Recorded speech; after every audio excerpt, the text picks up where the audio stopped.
Biographical Bites from Bala, Laurel Hill West Stories, number 33, from mid-June 2024. Forgotten Education Pioneer, Abram W. Harris.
Welcome to the 33rd episode of Biographical Bites from Bala, Laurel Hill West Stories, an historic and active cemetery in Bala-Cynwyd, Pennsylvania. I am Dr. Joe Lex, retired professor of emergency medicine from Temple University, volunteer tour guide, and volunteer podcaster. I am recording this in mid-June of 2024. Laurel Hill West opened in 1869 across the river from its sister cemetery, Laurel Hill East in Philadelphia. It is more than twice as big as Laurel Hill East. It's more than twice as big as Vatican City, too. It has a completely different feel and a strikingly different population from both Laurel Hill East and Vatican City. Although, like Laurel Hill East, it is open 365 days a year, now from 7 a.m. till 7 p.m. Lots of parking at the business office just off Belmont Avenue or at the conservatory and bell tower. That is after you follow the line. That is after you follow the road with the white line in the middle, and that take you all the way to the bell tower. Or if you are walking the Cynwyd Trail, you can sneak in that way. So how did I choose this 33rd episode of Biographical Bites from Bala from mid-June of 2024? Well, initially, if you'll remember, it was supposed to be about a couple of guys with sweet tooth, Wilbur of Wilbur Buds and Franklin Baker of Baker Coconut and Frank Fleer of Gum. But I'll tell you that podcast on playwrights just took it out of me, and I needed to recover from doing that. So I did a simple one. I'd had Abram Winegardner Harris on a back burner actually since the first time I saw his stone, and that's been a couple of years now. It's just off the road in the river section, and it is tastefully carved. It has a simple inscription on it that says, "Scholar, Teacher, Leader, Friend." And that, I said, wow, who is this? His story is even more interesting than I imagined. He shepherded two major universities through major changes while he founded two academic fraternities before he switched gears to public health. And this is after spending years with the Department of Agriculture. A life of public service does not begin to describe this man. I think you're going to enjoy this one, as Abram Winegardner Harris is one of those fascinating characters who has stayed hidden for probably about a half a century.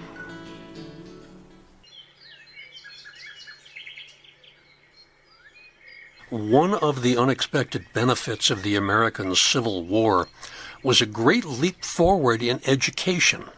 Just as in the next century, the GI Bill helped my father take night classes and buy a house after World War II. It helped me pay for part of my education as I worked my way to medical school. It was the Morrill Land Grant Agricultural and Mechanical College Act of 1862 that totally shifted the landscape of what people would learn and how they would be taught. From the 1830s, there had been a cry for government-stimulated and supported higher education with an emphasis on agriculture and technical education. The first land grant bill was introduced in Congress by Representative Justin Smith Morrill of Vermont in 1857, and it passed 2 years later, but it was vetoed by President James Buchanan.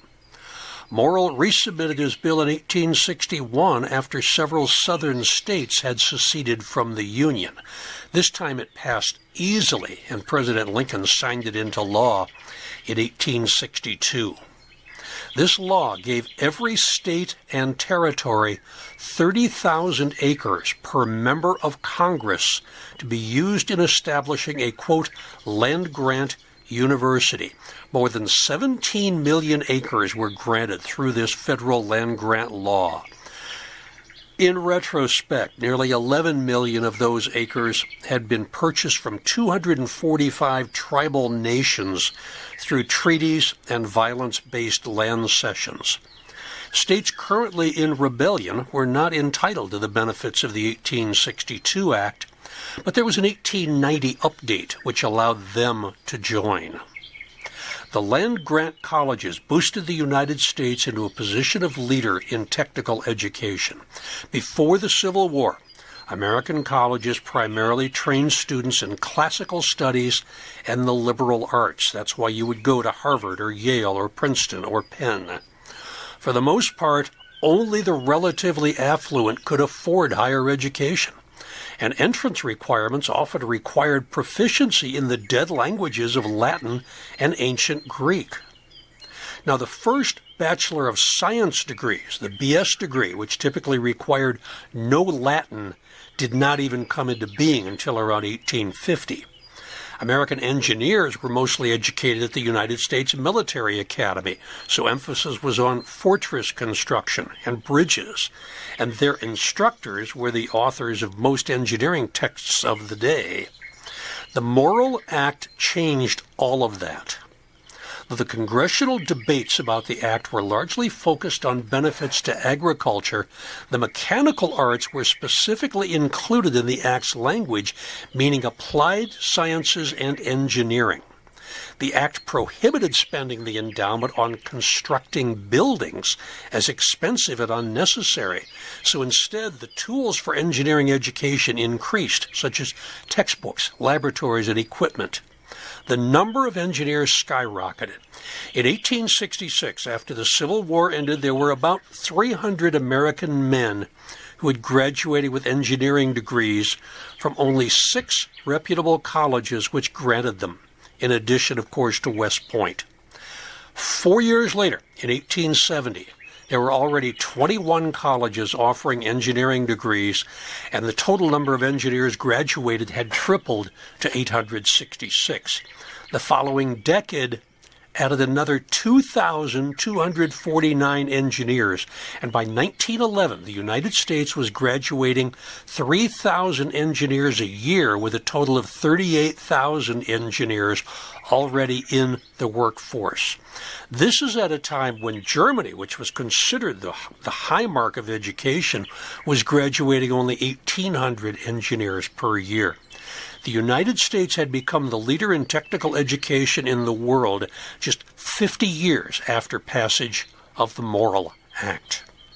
Now, some states chose to use their land-grant privileges on schools which had already been established. For instance, in Pennsylvania, we used our fund to rename Farmers High School of Pennsylvania, which was founded in 1855, as the Agricultural College of Pennsylvania in 1862.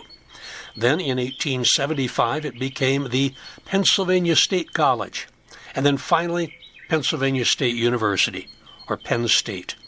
Now, to maintain their status as a land-grant college, it must maintain some specific programs, including agriculture and engineering, as well as a Reserve Officers Training Corps program. The idea of land-grant colleges expanded when, in 1963, Sea Grant programs were introduced. This network of 34 university-based programs is run by the National Oceanic and Atmospheric Administration, NOAA, whose founder, Ferdinand Hassler, is interred at Laurel Hill East.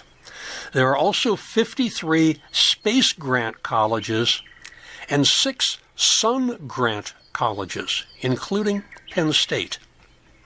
Now, in the same year that Lincoln signed land-grant universities into law, the Maine State College of Agriculture and the Mechanic Arts, that's not a typo, that's mechanic arts, not mechanical arts, opened in the town of Orono, a mill town upstream of Penobscot.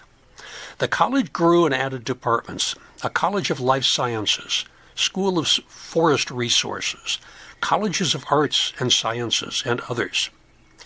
And in 1897, it moved to the next level, and it became the University of Maine, and this was mostly through the work of their president, Abram Winegardner Harris. Abram W. Harris was born in Philadelphia in 1858 to James Russell Harris and Susan Reed. His great-grandfather, John Clendenin, was a Revolutionary War veteran who enlisted in 1776 and served as sergeant in the 3rd Pennsylvania Line. Abram was educated in the schools of Philadelphia before he attended Wesleyan University in 1876. Wesleyan was a private college. It had opened in 1831 in Middletown, Connecticut. It was run by the Methodist Episcopal Church. Abram Harris graduated 4 years later with an A.B. He was at the top of his class. He spent a year as a professor of mathematics at Dickinson Seminary in Williamsport before he returned to Wesleyan as a tutor of mathematics and to get his master's degree. Along the way, Abram also earned a degree of SCD from Bowdoin College and an LLD from the University of New Brunswick in 1900. He studied abroad in Berlin and Munich in 1884-85. And he again returned to Wesleyan, now to teach political economy and history. But public service called. In 1888, he was appointed assistant to Professor W.O. Atwater, director of the Government Office of Experiment Stations under the Department of Agriculture. Frequently, he found himself acting director, as Atwater was also director of a station, the Storrs Station, and a professor of chemistry at Wesleyan, so he was absent from Washington, D.C. the greater part of the year. In 1891, Harris became the director. He was now second only to the United States Secretary of Agriculture. His work on various publications, such as the Experiment Station Record, was recognized as, quote, one of the best publications in the field of government statistics in the world. In 1900, he was elected president of the National Association of American Agricultural Colleges and Experiment Stations, which is made up of all the universities and colleges who receive grants of land and money from the United States. It was also in 1888 that Abram married Clara V. Bainbridge, 1859 to 1908. They had 2 children, Abram W. II, 1890 to 1958, and Bainbridge, who was stillborn on 30 May 1899. Clara died in 1908 before her 50th birthday. After Abram Harris had spent 5 years with the Department of Agriculture, he took the prestigious position of president of the Maine Land-Grant College. For the first time, the Maine legislature assigned a fixed annual appropriation to the school and affirmed the right of the Board of Trustees to expand course offerings to include classics and professional programs. And in 1897, the University of Maine was officially born. Enrollment increased from about 140 students to more than 400. Faculty grew from 24 to 54, which reflected new offerings in departments of electrical engineering, pharmacy, law, pre-medicine. Now, women had been admitted into all curricula since 1872, but their numbers now rapidly increased in all fields, especially after President Harris had a woman's dormitory built on campus. It was a former farm building that they rehabbed. They called it Mount Vernon Hall, and the women loved it. Unfortunately, it burned down several years later. Harris oversaw the construction of Alumni Hall. He led an initiative to plan new roads and walkways, to plant nearly 2,500 trees and shrubs on the expanding campus. And during his Maine tenure, he watched the university grow more than threefold in students, faculty, and income in the time of his administration. Now, the University of Maine has not forgotten the man who led them to university status, as one of the highest awards given by the institution now is the highly coveted President Abram W. Harris Award. It's only given to a select few individuals every 5 years. The award was established by his grandson, Abram Pete W. Harris III, class of 1950. In 1898, Harris was attracted away from the university to run the prestigious Jacob Tome Institute, a private non-sectarian preparatory school in Cecil County in northeast Maryland. It had been founded in 1894 by Maryland railroad and timber magnate Jacob Tone. Makes sense. It attracted students from the Delmarva region. Tome had left a generous endowment at his 1898 death, so that by 1902, under Harris's leadership, the school had more than a dozen buildings and an endowment of $2 million, which is more than $70 million today. This is for a secondary school. While he was at Tome, Harris and other Phi Beta Kappa members on the faculty organized the Alpha Delta Tau fraternity. It was established to be the secondary school equivalent of Phi Beta Kappa, and it remains successful to this day, but it did change its name to the Cum Laude Society in the 1950s. It has 382 chapters, all but 20 of which are private or independent schools located in the United States. Participating secondary institutions can nominate up to 20% of their graduating class for induction, which takes about 4,000 students each year.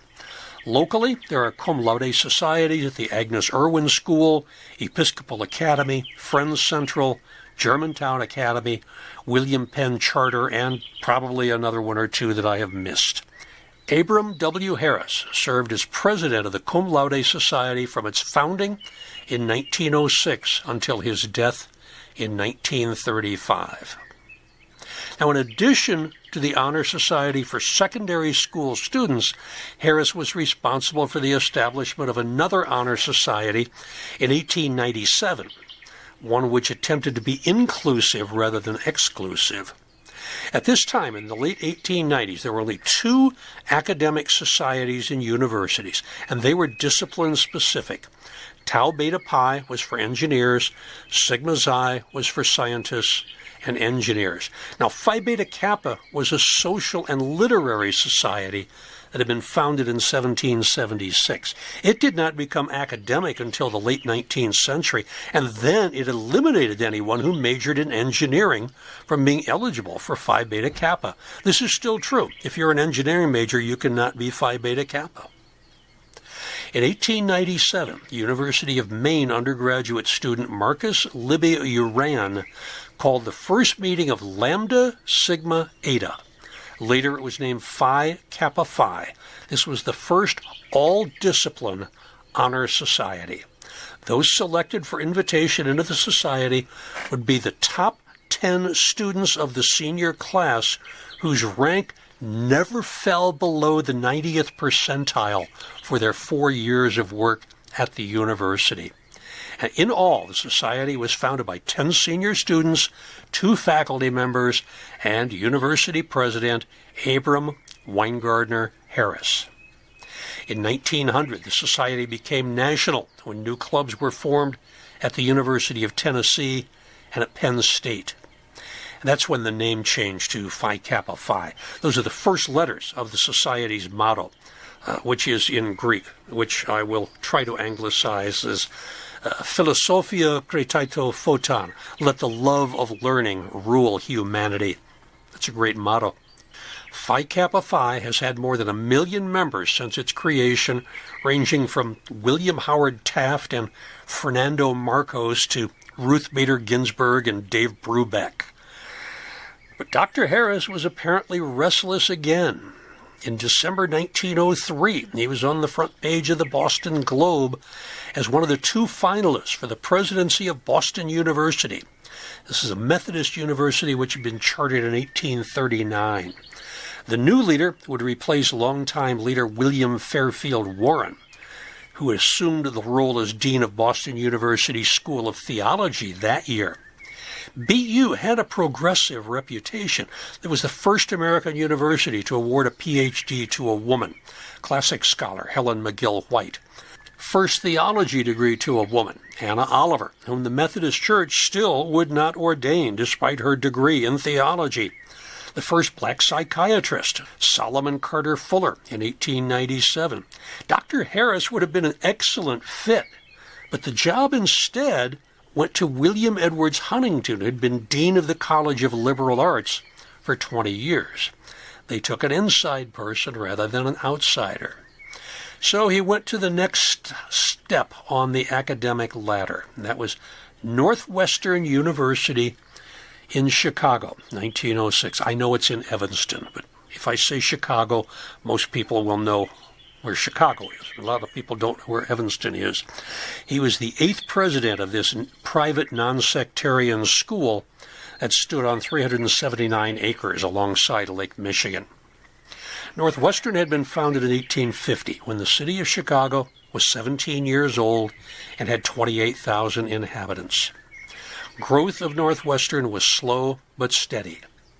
In other words, when Northwestern was founded, it really was in the northwestern part of the established United States. In 1896, it awarded its first 6 PhDs, and by 1900, Northwestern had the 3rd highest student enrollment of any university in the nation. If you look at the extensive history of Northwestern University on Wikipedia, you will see that the coming of President Harris literally was the start of a new era in the university's history. His tenure is the starting point for a whole new era. During his 10-year tenure as president of Northwestern, Harris initiated the night school business program. The Commerce School, which incorporated this idea, began in a building at Lake and Dearborn Streets in Chicago. The program was expanded the following year to include a day school in Evanston. Another major step in the development of the university took place when, at Harris's pushing, the Board of Trustees established the graduate schools. Although the funds for Swift Hall, the School of Engineering, had been obtained before 1906, President Harris was responsible for the completion of the building, which opened in 1909. A gift from James J. Patton made it possible for Harris to have the Patton Gymnasium built in 1909-1910. It happened when the two bumped into each other at the Union League of Chicago. The Wheat King, James J. Patton, asked Harris, "How'd you like a gym?" The president immediately said, "Capital," and it was done. The social sciences also benefited from Harris's efforts through a donation from Norman Waite Harris, no relation, which was used for Harris Hall that opened at the end of 1915. The most innovative aspect of the building done during President Harris's term was the quadrangular plan for fraternities and dormitories. This concept was initiated and developed by Harris, both to bring the fraternities, which had been scattered all around Evanston, into the university area, and to encourage a feeling of cohesiveness among the students. In 1916, Dr. Harris started a tradition at Northwestern that continues to this day, the candle lighting ceremony. Dr. Harris proposed that on a given night, Northwestern alumni around the world should pay homage to their alma mater by lighting 3 purple candles, which represented the school's past, present, and future. This was to be accompanied by a detailed ritual, including singing Northwestern songs. In the first ceremony, during the final week of May 1916, 59 clubs of Northwestern alumni nationwide took part in lighting purple candles. In Saratoga Springs, New York, more than 100 alumni attended the first candle ceremony for the local club, and they heard alumnus and former presidential candidate William Jennings Bryan offer his thoughts on the state of education. After the candle lighting, Bryan said, "The question is not how far will this candle throw its light, but will it shine every hour of the year? The lighting of this candle is a beautiful custom, and Northwestern and Garrett graduates must let their light shine. This new ritual was not only observed coast to coast, but at sea as well. There was a steamship, the Empress of Japan, that was in the middle of the ocean, and several alumni lit a candle 1,000 miles west of San Francisco, and President Harris made contact with them via wireless and communicated his greetings. Several of the alumni clubs that participated in this suggested improvements to the ritual. This includes adding the university hymn, Que Cumque Sunt Vera, to the ceremony songs, and passing to each group a small twig from the same branch of a tree on Northwestern's campus, from which the clubs could light all their candles at the same time. A 5-foot-tall, 8-inch diameter purple grand candle was introduced in 1928. It was predicted that it would last for more than 100 years. And it probably will, since the ceremony fell out of favor for a few decades and was only revived on the centennial of the first celebration in 2016. The candle is still nearly 3 feet tall. The ceremony has run through some rough times. You can read more about it at www.hailtopurple.com. Dr. Harris took a complete change of professions in 1915. He served as president of the American Social Hygiene Association. I talked about this group back in All Bones Considered, number 29, since University of Penn law grad Bascom Johnson served under Harris. Johnson was a pole vaulter in the 1900 Olympics. He's also interred at Laurel Hill West. Now, as I said in that prior podcast, venereal disease was endemic in the early 20th century. It was estimated that 1 out of 10 people would contract syphilis at some point in their lives. Maybe 2 to 3 times as many people would contract gonorrhea. Yet, despite this, VD was a taboo topic. There was a stigma associated with these diseases, stereotypes about race, class, gender, along with ideas about morality, shaped popular attitudes about these illnesses. A woman with a venereal disease was just assumed to be a prostitute. A man with a venereal disease was just assumed to have visited a prostitute. These negative associations limited popular and financial support for public health control programs related to syphilis and gonorrhea. And as long as the symbols of VD were sex workers, people of color, soldiers and sailors, the working poor, and other marginalized groups, resources devoted to controlling these diseases were scarce. It was through the work of Abram W. Harris, Bascom Johnson, and others that in the 1930s the popular attitudes about venereal disease changed dramatically in the United States. Syphilis and gonorrhea now became topics that people encountered in their everyday life in all types of media, at work and school, in a multitude of public places. Newspapers, popular and professional periodicals, radio programs, films, and other media also covered the issue in greater numbers. And by the late 1930s, federal, state, and local governments had appropriated millions of dollars for VD control. Remember, this is during the Great Depression. Then, about 90% of Americans were in favor of not only a government bureau to distribute information about VD, but also a congressional appropriation of more than $25 million to help control the illness.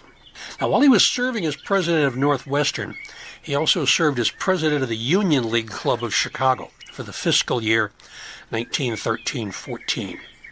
He's listed in the 1913 Chicago Blue Book as vice president of the Chicago Astronomical Society. Through all his career as an academic and a public servant, Harris was always deeply involved in the Methodist Church. And when Harris left Northwestern University, he moved to New York, and he became the corresponding secretary of the Methodist Board of Education from 1916 to 1924, and that's where he spent the rest of his working life, is in the office of the Methodist Board of Education.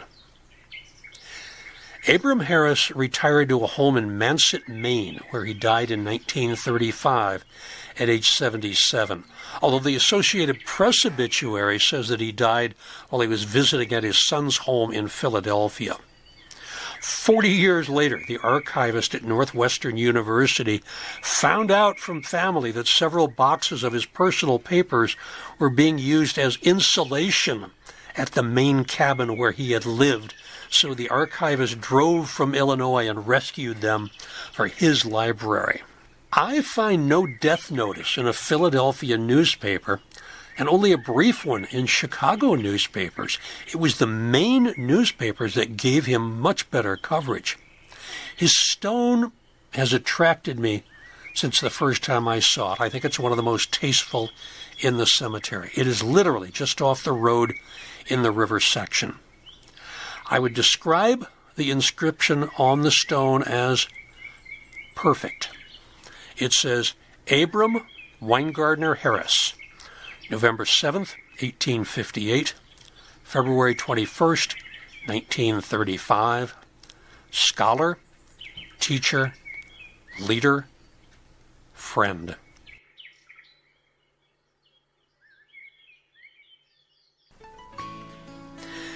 July 2024 episode of All Bones Considered, Laurel Hill Stories number 64, is about 4 young athletes at the turn of the 20th century who competed and more often than not medaled in the Summer Olympics of 1904, 1906, 1908, and 1912. Wait, there were Olympic Games in 1906? Well, listen, find out more about that, along with athletes Lawson Robbie Robertson, Jervis Watson Burdick, Ted Meredith, and Donald Lippincott. 3 of them earned medals and all found their final resting place at Laurel Hill West. In Biographical Bites from Bala, Laurel Hill West Stories, episode number 34 from mid-July, I'll talk about the sweet tooth. I think I will have recovered enough and will tell you, I've already told you about ice cream, right? With the episode of Every Brilliant Thing. You learned about the Bassets and the Bryars and the other ice cream connections. Now I will tell you about the Wilbur family of the famed Wilbur Buds, who predated Hershey's Kisses. And the Franklin Baker is here, the guy who got into the imported coconut business totally by accident and turned it into a very successful career of Baker's Coconut. And we'll take a friendly chew and compare baseball cards with Frank Fleer of bubblegum fame. For activities at the cemetery, I'm not going to read them to you. Go to the website, laurelhillphl.com/events. Lots of tours in July. The movies are coming up. Good stuff. Go check it out. All Bones Considered and Biographical Bites from Bala are mostly research written, narrated, and produced by me, Joe Lex, retired professor of emergency medicine from Temple University, volunteer tour guide, and volunteer podcaster for both cemeteries. You can reach me through my email, jrlexjr1947@gmail.com. The theme song, Names at Peace, is by local artist James Harrell. Maybe I will see you on a tour. Stay safe, stay well, stay above ground. Normally I would say wait for the bibliography, but the bibliography was web searches and newspaper articles. There was virtually nothing about him in academic articles. So I got it from the newspapers, and especially the University of Maine and Northwestern University websites. They were very helpful with biographical information.